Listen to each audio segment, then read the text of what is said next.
This episode is brought to you by Elevate OS, the only all-in-one community operating system.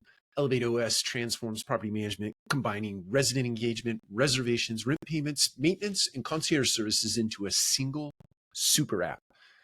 It also uniquely integrates access control, intercoms, package lockers, and thermostats, eliminating app fatigue and redefining modern apartment living. Visit elevateos.com/MMN for a free demo and see how they can help you level up your operations. Welcome to another episode of the Multifamily Collective. Before I get started, let's give it another shout out. RSVP today for the upcoming Multifamily Media Network Podcast Palooza in Las Vegas at the 1923 bar. I believe that is the venue. It's right beside a Eskimo bar. I thought the Eskimo bar would be really fun, but overruled. Anyway, today I wanted to talk about frustration. What is the biggest frustration that you have in life or in business? My speculation is, and I'm basing this on my own life, I don't have enough time and I don't have enough resource. Time and resource. There's sort of these twin pillars of people's chief complaint in life. You don't have enough time. You don't have enough time in the day. You don't have enough time in your week. You don't have enough time in your month, your year. Otherwise, then one day you're dead. Not to be crass, but one day it's over and you didn't have enough time. You might not even have enough time for your funeral. That's the type of time deficit that we're dealing with. We're going to show up to her funeral late and not have enough time for the celebration. All that aside, I think that it's one thing to know that we don't have enough time. It's another thing to know that we don't have enough resource. It's quite another thing to acknowledge those things.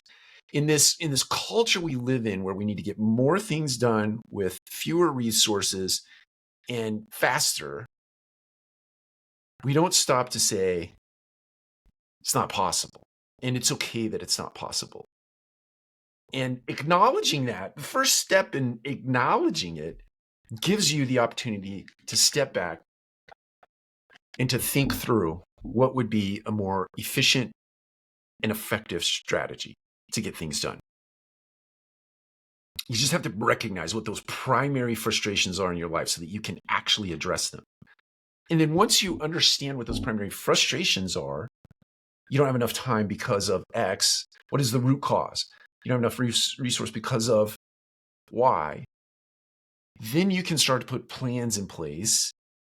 Let's call them tasks or goals or whatever you want to call them. Some people don't like the word goal. They have an allergic reaction to the word goal. Call them a KPI. Call it whatever you want. A target. And so once you've recognized root causes, then you put things in place to combat, or maybe less aggressively, to manage those frustrations that you have in your life, to bring them back in alignment, to bring them back to center. And then I think it's really important. There is a lot of stress in the world today.